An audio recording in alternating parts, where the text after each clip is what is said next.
Go Jackets. All right, good afternoon, everyone, and welcome to WreckTalk. A lot of things to talk about today with the spring game. So I know a lot of people are doing videos on analysis of the spring game. We did a live show last night talking about the spring game with Bryce Kuhn, Sea-Dog, Benjamin London, and myself. If you haven't seen that live show, definitely go and check that out. Also, before we get right into this, I am going to be interviewing this man, Gus Morris. He was an SEC official for 20 years and is now retired. Is coming out with a book, Saturdays Down South. So I'll be interviewing him Friday or next Friday, and the video should be coming out the following week. So that's something you're not going to want to miss. Check out his website at thefootballbook.com. So that should be a ton of fun. But let's get into it. So there is some video of the spring game out. If you want to watch the whole thing, it's going to air, I think, at 11 a.m. on the ACC network this coming up Tuesday. So that'll be the 18th. Or you can stream it now on the ESPN app if you have like Hulu Live or cable. Now, if you do have cable, like AT&T or Comcast, go ahead and smack yourself and ask yourself why you're giving them your money. Get Hulu Live. And they're not even paying me to say that. That's just a fact. So, first play we're going to look at here, because we all want to know what's going on with the quarterbacks. That's what we're all focused on. The talent was separated evenly between Team Swarm and Team Wreckham, but the defense was limited to like 3 plays. So we're going to get as much out of this as we can. But given that the defense only had 3 plays, I don't have much to say about the defense. So let's look at Haynes King's throwing motion. In fact, maybe we should make this a bit bigger. He's going to throw a fade up top here. I think that's Janae, Abdul Janae. Now, what you want to do, in fact, when I played and we drilled this, you'd put a trash can right here in the back corner of the end zone, and you try and, as many times as you could, drop it in that trash can, lobbing it in there. So let's see what we got. Oh. Next play, he I got the timestamps written down. Next play, he's going to throw this fade. All right, motion with the tight end. Yeah, I mean, this isn't a good judgment of his motion. That is... so his motion looks much better here. I mean, he's not really planted when you throw a fade. We'll get into it later, kind of. As I rewatched this, I was a little less happy with his motion. And he actually throws this ball too far inside. If this is the spot you're going to throw the ball, you'd much rather it be out here. I mean, if the defensive back gets his head around, this actually could be picked off.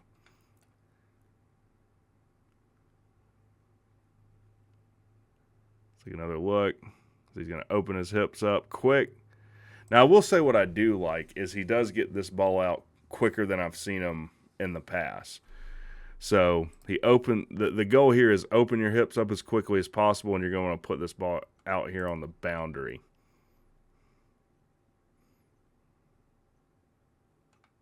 So we are able to dial it up for a touchdown. Good play. That was a 4th and goal. Now, I'm sure in a game that was Boyd. By the way, Avery Boyd, he had a pretty good game. There was a lot, to me, more to be excited about with the receivers as I rewatch this.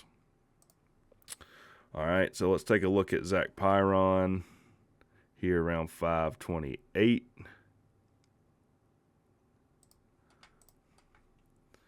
And Pyron's motion, Pyron is just very fundamentally sound. When we watch this, I want you to look at his footwork. Look at how well he transfers his weight from his back leg to his leading leg, and his motion. I mean, that looks really good. That looks really good to me. Steps up into the pocket a little bit here. Now, this is dropped by Leonard. That's not the point. The point is, I want you to look at the spot that he's putting this ball in. So he's really throwing a seam up the middle. Here, they're in man coverage. And he puts it in the only spot, right here. This is the only spot this ball can go. And he threads the needle perfectly. I mean, that to me, that's a sign of maturity in this kid. Be able to put it there. We'll go to 714.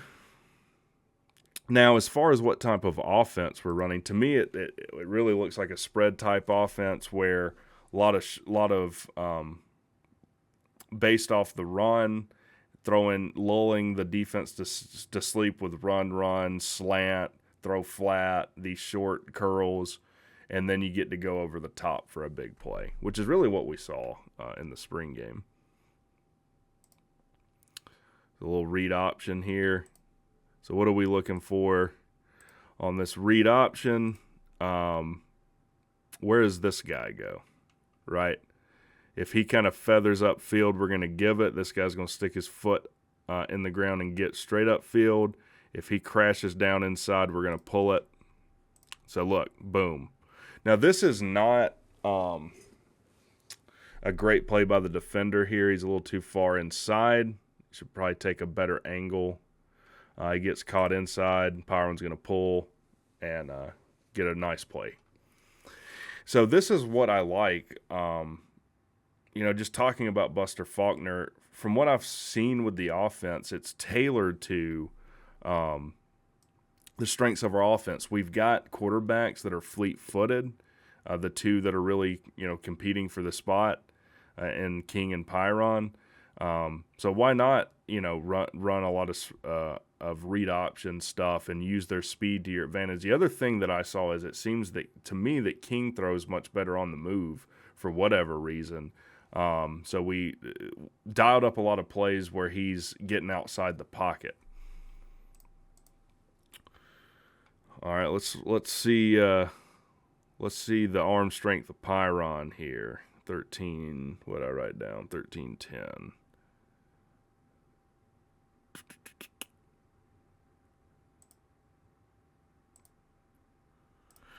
All right, so here we're gonna have a situation where my man just beats badly the guy on the outside. I almost feel like we're in cover 3, and we struggle. This guy on the deep third doesn't get over in time, and the corner just flat out gets beat. So again, look at how well he transfers his weight from the front. I mean, that's an excellent mechanics. Look at the weight transfer. Plant, boom. So this guy really should be able to make a play at the safety position. It's just a really well thrown ball. If we throw this ball and it hangs into the middle of the field, we're in trouble. If it gets here, it's got to be right here. And Pyron does it perfectly. That's DJ Moore on the touchdown. DJ Moore looked really good throughout this spring game. He looked really good. He had a few big plays. My impression, if you watch the video when this might have been a sack, so this might not be a great. They couldn't touch the quarterback. Let's look again. It looks like the tackle gets beat here. Yeah, we can't. I mean, look at that again. Tackle, guy just runs right by him. I mean, we got to move our feet better than that at tackle. That's a sack. Counts as a touchdown. But look at how Pyron's set up here. He's got his left elbow, tucking in. Weight transfer is good. Dime. I mean, if you graded that on 100, that throw was about a 96. He could have led him a little bit more, but It's good. All right. So let's look at Gibson throwing to the tight end. I think it's the next play or two.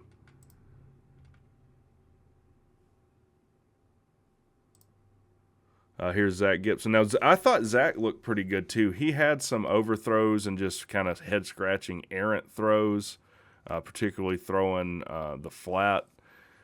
But I thought he looked good. Mechanically, he's pretty sound as well. Well, here's a bad throw he made. So we need to look at the play before. We'll look at them both, but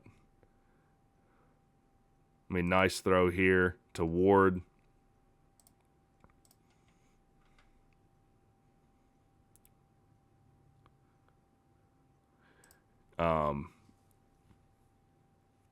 His footwork, I guess, could be a little bit better. He's a bit upright. Like when you see power run throw, you can really see him coming through and rotate really well. But nothing horribly wrong with Gibson.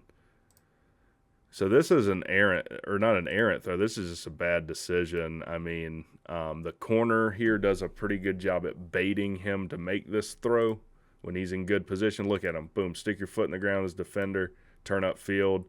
That could be pick six. If you're going to make that throw, you better put some serious velocity on it, and he wasn't able to.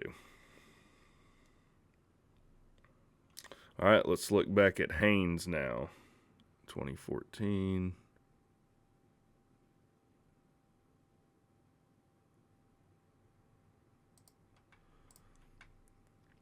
See Haynes King beat some man coverage, so they're in straight man. I can't see the number here, but this guy's basically going to run a skinny post, and we're going to complete it on the other side of the field. So his man's going to follow him, the guy that has him in man. So I get this might be cover man, like cover two with man underneath. So his man's going to follow him over there, and then the safety's going to try and help over top. But he just gets beat. I think it's Malik Rutherford, actually. So here's the thing I noticed watching back with Haynes' throwing motion. Like, it looks better, but it's still got this awkward hitch in it.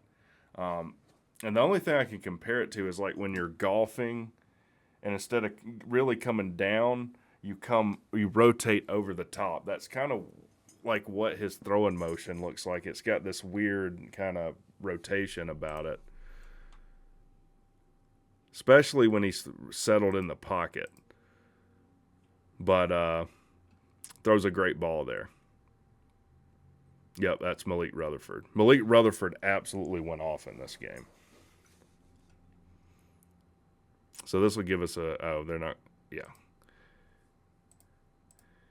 I mean, you guys tell me what you think. It just looks awkward to me, the pivot of his shoulder coming around. Nearly perfect. He could have put the ball a little bit further out in front, but a great completion. You see, he has to hold up a little bit there when you get the ball a little bit further out in front. But, I don't know, you grade that pass on 100, it's probably an 89.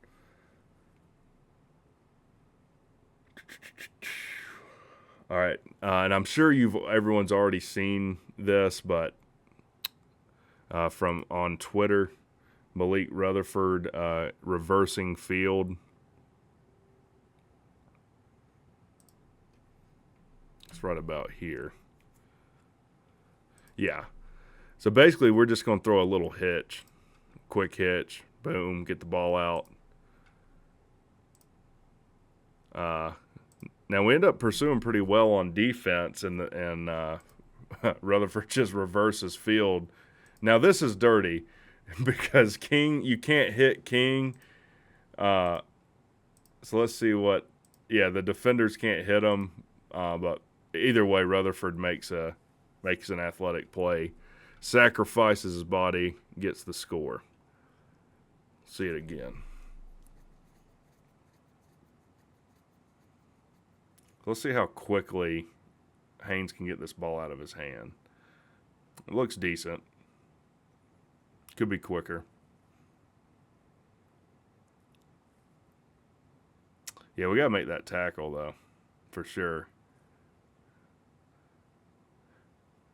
It's a little worrisome on defense that that's what's weird watching a spring game. Like, I'm super excited that Malik made a great play there, but I'm not excited that we missed 14 tackles on that play. All right, and I know a lot of people are are talking about Brody Rhodes. Look, he's competing. He's got some wheels on him. Here's the problem with Brody Rhodes, and you're going to be like, but WreckTalk, he threw this for a touchdown. I know. Here's his touchdown pass. Horribly underthrown ball. I don't know what the defender's doing here. He just kind of falls down. We might even get away with offensive pass interference. But look, comes down with it. Avery Boyd, good play. But a good defender is going to pick this ball off. I mean, that ball really, let's see. That ball needs to be out here. It needs to be another yard and a half, 2 yards in front. But he had some nice looking runs, man. Like, I mean, he's definitely. People are saying, "Hey, making a case for him." No, this is a battle between Haynes King and Zach Pyron, but the defender just kind of falls down. Actually. All right, so that's what I got. I just wanted to look at a few plays. Look, I think that Haynes King is going to continue to develop. Initially, I thought just watching the game from the stands, which I'm in the north end zone, which is like the worst angle to watch the game from when you're kind of trying to do analysis. I thought Haynes King looked better. After watching it like twice on the ESPN app, I think Pyron gives us a better chance to win. Now I think there might be some situational things where we swap quarterbacks. I don't know who will end up being the starter. You know, when we open up in the bins with Louisville. I mean, it's really a toss-up. It could be either one. My gut impression off of what can be gleaned from the spring game after watching it live and, on TV twice now, slight edge to Zach Pyron. He didn't play, near as many snaps. Oh, and I got in an argument with Slim Shady Canes. He's like, oh, Haynes King only completed 50% of his passes, but he played for both teams. So I think he went 4 for 11 for Stingham and like 7 for 11 on the other side. Ended up throwing for like a combined 250 yards or something like that.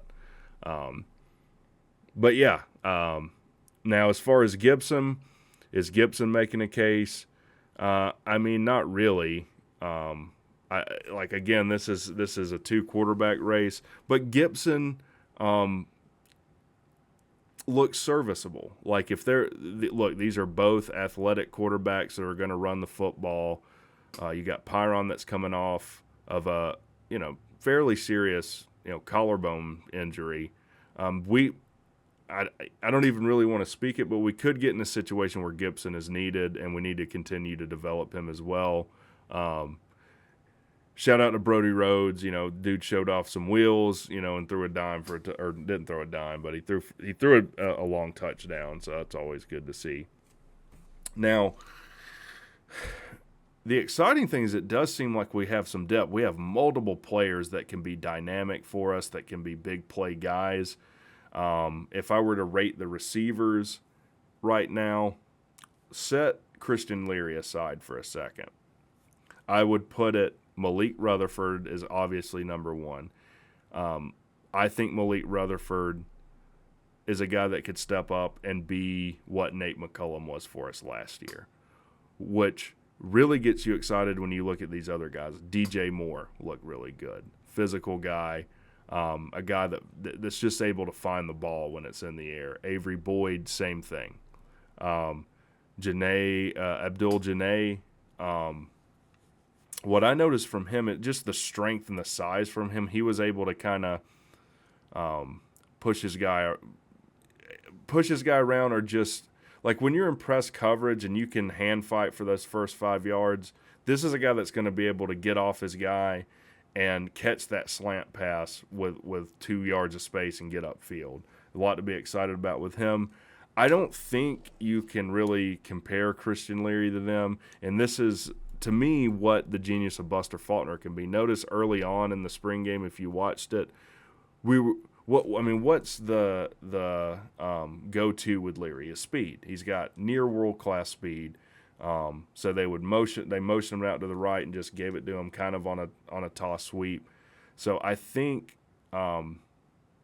he'll develop as a wide receiver. I do think he has some bad habits. We talked about it on the live show, where when you're a guy that has that kind of speed and you're running a curl route and you've got your guy beat, you put him on skates, you're so anxious to get upfield, you take your eyes off the ball and drop one that's kind of head-scratching. So I'm sure Crawford will continue to work with him. And I think we're going to use his speed, however we best can in our offense. Now, running back-wise, I think Smith is the clear number one. I think the workhorses will be like Smith and Trey Cooley. Cooley looked good. Cooley a little bit more powerful runner. Cooley made some big plays. Smith opened up the game with a touchdown. Really excited to see him coming back for another year.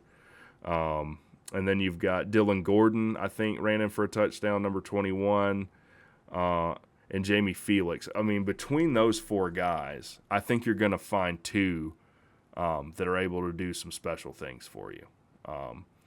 Evan Dickens, don't sleep on Evan Dickens. The fact that he's a true freshman, he literally just signed with us. He's been on campus for all of 2 minutes now, and he's getting, meaningful snaps in the spring game, tells me that how high this coaching staff is on him, the workhorse he must have to be, and the things that he's showing his coaches to get in the spring game like this. So that was good to see. The only thing I have to say on defense that stood out to me was Braylon Oliver. Braylon Oliver looks like a man among children. He's a big dude. Go back and watch that game where he's tackling someone. Like when he makes contact, he puts his guy on his back when he tackles him. I mean, I think a lot of things to really be excited about with Braylon Oliver. I think he's a guy that can potentially replace Ely or Thomas coming up this season. Andre White didn't dress out, so I didn't get to see him, but I was excited with what I saw out of Braylon Oliver.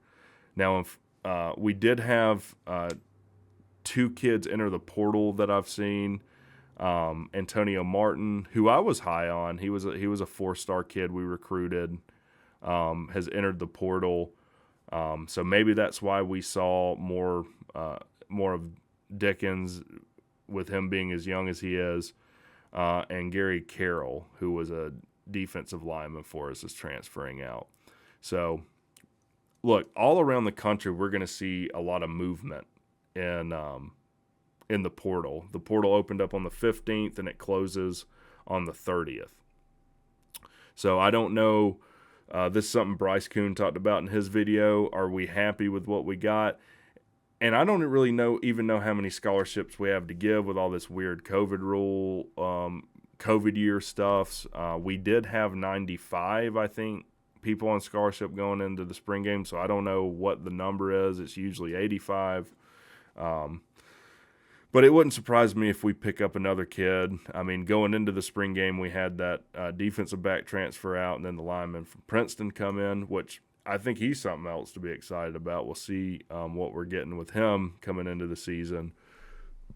And I guess I'll end with this. So I pulled this. Kelly Quinlan posted this on his Twitter. They did give post-game accolades.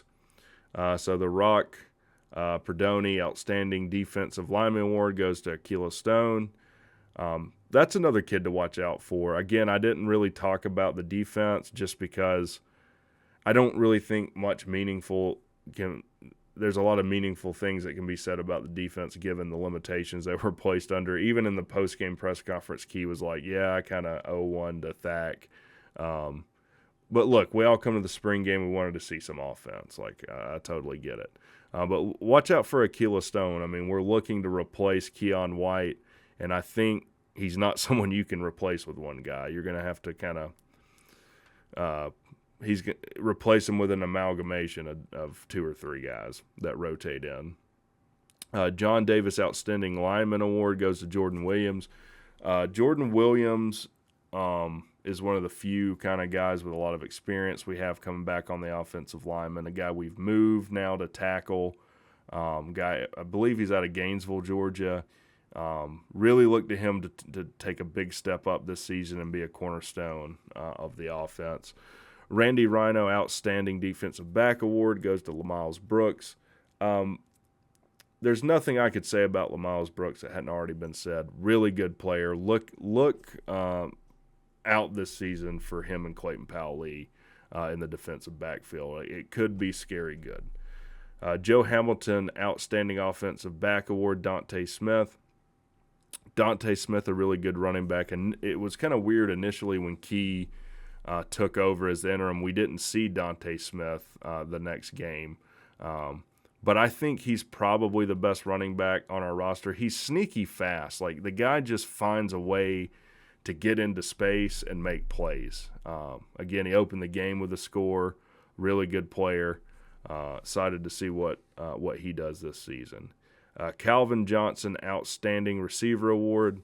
No-brainer. Malik Rutherford played his brains out today. Had that crazy reverse field touchdown, made some big catches. He's going to be the cornerstone of the wide receiver room this year, which was what everyone was expecting. That the coaches were talking him up, weeks leading into the spring game. And this one I actually want to talk about, the Keith Brooking Outstanding Linebacker Award, Ternelius Tatum. When his name, because they read this off. They announced all these accolades right after the game ended. And when they announced Tatum's name, there was a lady behind me that just absolutely lost her mind. She was screaming, yeah. I have some hearing loss in my ear. She was screaming so loud. And it was his grandmother. She's like, that's my baby. So that was really cool to see. I'm glad. I didn't even know I was sitting by one of this kid's family members. Pat Swilling Reckham Award, Civilian Yojun. Tech always has some people that I can't pronounce their names. Apologies to this young man for my relative ignorance. Bill Curry, I Like to Practice Award.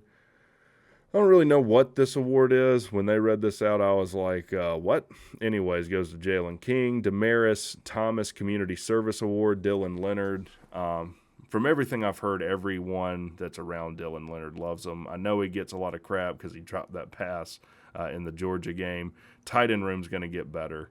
So anyways, Bobby Dodd Outstanding Walk-On Award, Jason Moore. Eddie McCashin Most Improved Player Award goes to Jakiah Leftwich. That's another kid to watch out for coming up this season. Billy Shaw Commitment to Excellence Award goes to Will Sissom. And Brandon Adams Outstanding Teammate, which is player voted, goes to Joe Fusel. Joe, a guy that had to sit out some games last season. I think he had a death in the family or some family issues he had to deal with. Another kid I'd really love to see play his heart out this season. So, guys, tell me what you think. What were your takeaways from the spring game? Do you agree with that analysis? It seems like most people are higher on Pyron than they are Haynes King, and I kind of flip. After I watched the game, I kind of came to that conclusion as well. Again, watch out for the interview with Gus, 20-year SEC official, and y'all have a good day.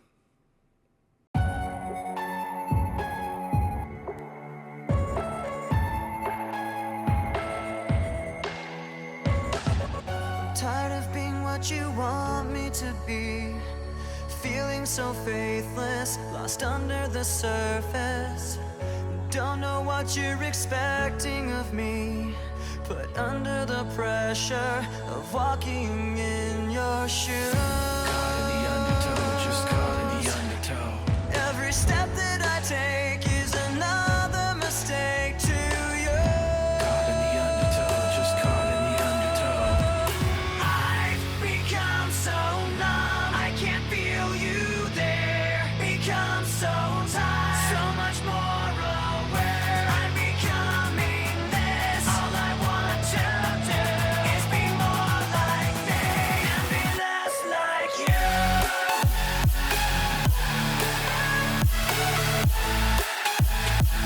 I've become so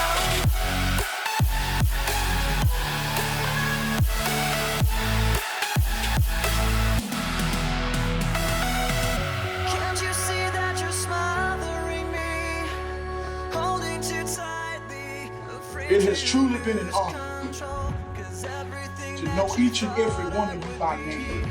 has And the fallen privilege apart, that I have in front. is that I know you by name.